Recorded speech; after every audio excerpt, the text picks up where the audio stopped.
नमस्कार, तर स्वागत आहे तुमचे लतास किचन अँड गार्डन यूट्यूब चॅनलमध्ये. तर आज आपण बघणार आहोत की ग्रो बॅग कशी भरायची आणि ग्रो बॅग भरण्यासाठी काय काय वापरायचं. जे किचन वेस्ट असतं ते वायात जात असतं, त्यामुळे त्याने ते टाकून कशी ग्रो बॅग भरायची हे आपण बघणार आहोत. तर मी हे घेतले, साल घेतली तांदळाची, ही तांदळाची साल घेतली आणि ही माती घेतली. तर हे समप्रमाणामध्ये मिक्स करून घेणार आहे आणि ही ग्रो बॅग आहे. तर याला मी असे फुल पाडून घेतले. तर चला आपण ग्रो बॅग भरू.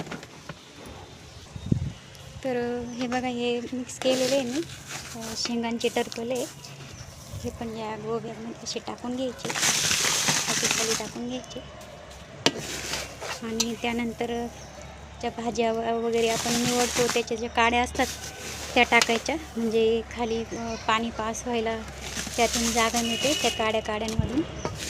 आणि आपल्या ग्रो बॅगमध्ये असं पाण्याचा निचरा चांगला होतो त्यासाठी आपल्याला ते काड्या टाकायचे अगोदर. तर हे बघा, आपण आता हे भाज्या निवडलेले हे काड्या आहेत, ह्या आपण याच्यामध्ये अशा टाकून घेणार आहोत, असं पसरून घ्यायच्या ह्या काड्या. आणि त्याच्यानंतर मी आता हे माती मिक्स करून घेणार आहे. ही साळ आहे आणि ही माती घ्यायची आणि मिक्स झाल्यानंतर ती थरावर टाकायचे. थोडी भाजीपाल्याचं ते असतं किचन वेस्ट ते टाकायचं, फळांचे टरफलं वगैरे, कांद्याचे टरफलं, लसणाचे टरफलं, तुम्ही सगळं, केळीचे टरफलं सगळं टाकू शकता. आणि ते टाकायचं. नंतर परत याचं हे मिक्स झालेलं हे टाकायचं, परत ते टाकायचं आणि परत हे टाकायचं, असं करून थर टाकायचे. आता मी चांगल्यापैकी मिक्स करून घेणार आहे.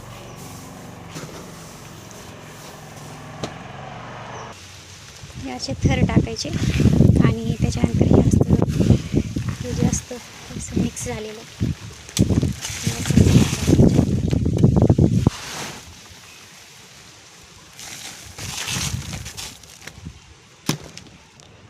मी शेंगाचे टरफलं आणि हे मिक्स केलेलं आहे मी. तर याचा पण थर टाकायचा थोडा.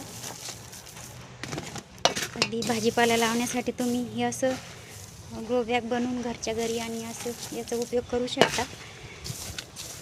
आणि जेव्हा ते पूर्ण 9-10 महिने होतील तोपर्यंत हे सर्व जे आपण टाकलेलं आहे ना, हे सगळं डिकम्पोस्ट होऊन जाईल आणि त्याच्यानंतर हे आपण वापरू शकतो, माती म्हणून उपयोगात येतं हे सगळं. तर जेव्हा मी ही ग्रो बॅग पालथी कराल, म्हणजे पूर्ण असं खालचं तुम्हाला काढून दाखवल की किती डिकम्पोस्ट झालेलं आहे. तर अशा प्रकारे आपण भरून घेणार. तर तुम्ही इथे बघू शकता, मी आता ही ग्रो बॅग अशी भरून घेतलेली आहे. चांगलं तिला दाबून भरायचं. जे खाली आपण किचन वेस्ट जे टाकतो तर ते आपण चांगलं दाबून घ्यायचं आणि बऱ्यापैकी अर्ध्यापर्यंत ते टाकायचं, भाजीपाल्याचं वगैरे. आणि अर्ध्यानंतर मग अर्धी ग्रो बॅग याच्याने भरायची. हे जे आपलं असतं तांदळाची साली वगैरे, माती, हे टाकायचं अर्ध्यामध्ये. आणि याच्यामध्ये तुम्ही भाजीपाला काही पण, वांगे, टोमॅटो वगैरे असं लावू शकता. खाली जे टाकलं आहे मी त्यामध्ये मी जास्त टाकले हे तांदळाची साल वगैरे. पण जे वरच्या बाजूला जी माती मी टाकते वरच्या वरती, तर त्यामध्ये मी हे तांदळाची साल कमी टाकली आणि माती जास्त टाकली.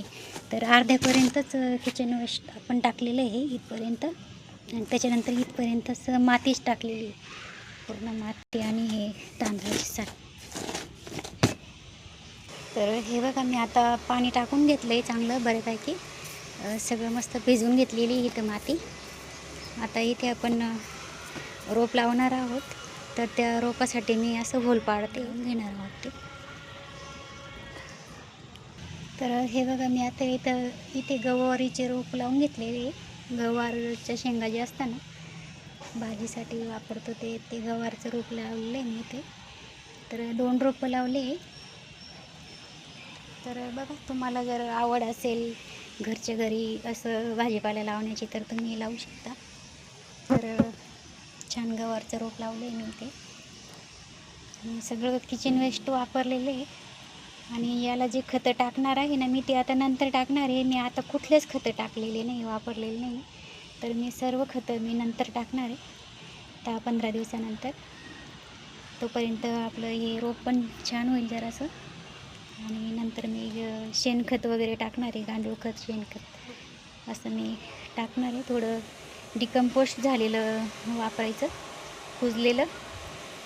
आणि त्यानंतर आपलं झाड पण छान सुदृढ होतं. चला तर मग आजचा व्हिडिओ इथेच संपवते. बाय.